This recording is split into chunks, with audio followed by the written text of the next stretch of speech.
when David hears that Absalom killed all of his sons, he is exiled. He runs for his life actually. He goes up north to the kingdom of Kshul. That was actually grandpa up there. And that's where he stays. Time goes by and David feels that it's okay for his son to come back. And his son does come back eventually to the city of David. And he wastes no time in preparing himself to be the next king.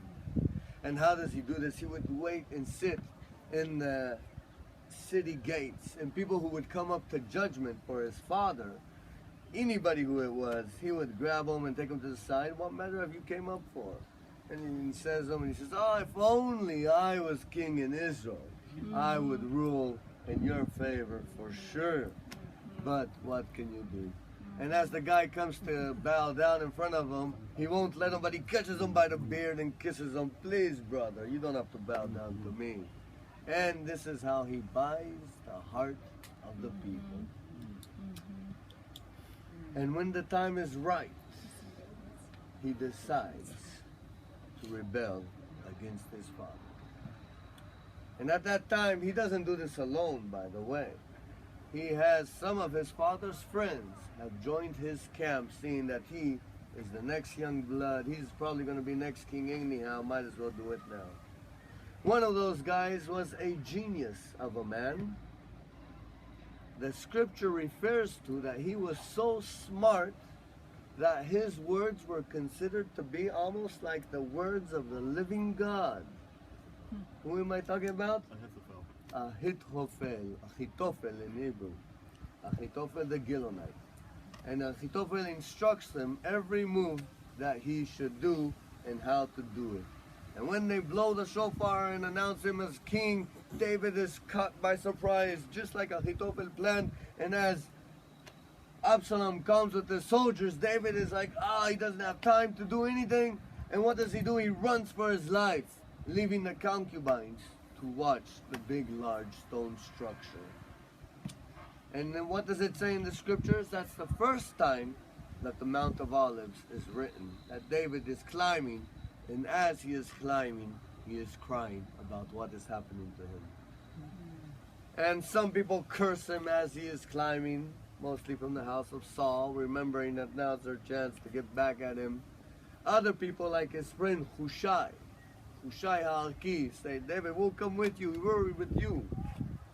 And David says to Hushai, no, brother, you'll just slow me down. I heard, please. Hello, friends. Hello. I heard that Ahitophel, the Gilonite, is with my son. And if you want to help me, you go back to Absalom, and whatever Ahitophel advises, please try that would not come to pass.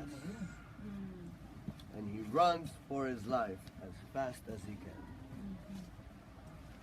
And he would always run to the desert, the wilderness. He made his way to the east. So Hushai comes and he joins the city, comes back into the camp. And then Ahitophel comes to Absalom and he says, yeah, you're king, he ran, calm down. We're not there yet. It's not enough that you're king, but all of Israel should see that you are king. And in this place over here, the city of David, that large stone structure, he tells them, go up to the rooftop with all of your father's women, so all of the people of Israel can see that you are the man. And he does.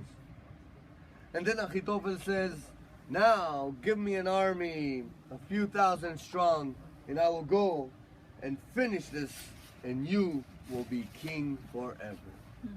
And at that point, Hushai HaArki says, excuse me, sir, excuse me, your highness, excuse me, Absalom. If you mind, I don't think this is a good idea. Maybe I'll give you, you don't think Ahitophel has a good idea? Wait a minute, Hushai, ain't you one of my father's friends? And Hushai says, no, your majesty, please. I am loyal to your king. As long as David was king, I was with him. Now you are king, so now this is my natural place. a little bit to his ego, and Absalom loved that answer. Okay, let's hear it. What do you got to say?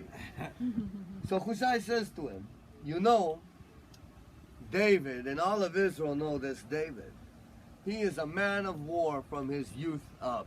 This is the David that slain Goliath before he was born, don't forget. This is a professional soldier his entire life. And you may think he is running for his life, but no. He is waiting for you to pursue him. And him and his mighty men, the loyal few that he has, are laying in ambush. And as you go out now against him, he will ambush you and your men. And your first military action will be a failure. That won't be good. Let's regroup. Let's get stronger. And then we will go and chase David. And he was able to put a doubt into Absalom's heart. So he decided not to listen to Achitophel. And Achitophel, being the genius that he was, and he saw that his advice wasn't taken, went home and he found himself a tree and he hanged himself to death. Now, in Hebrew we have a saying called Achitophel's advice, Atzat Achitophel. And it's usually, you say it on something very negative, very bad, like, no, don't do that, that's Achitophel's advice. Now, you'll suffer from that. But when I read the scriptures, I find out Achitophel was actually right. And his advice was the good advice. Supposedly good advice, good for Absalom. I mean, it was the right advice for him to do. Because eventually, you know what happened to Absalom. He got caught, and who was it? Avner? Not Avner, but Yoav ben Tzuriah came and took 3 darts, stuck it into his heart. Remember, he didn't end up good. It would have been a different story if he would have listened to Achitophel. So why is Achitophel's advice a bad advice? Is my question to you.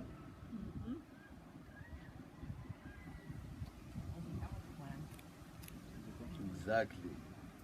The whole idea of lifting your hand against the anointed of the Lord, against David, the whole idea to go against David, that is the bad idea. And the question is, why did he do that? And now you will have to do this on your own.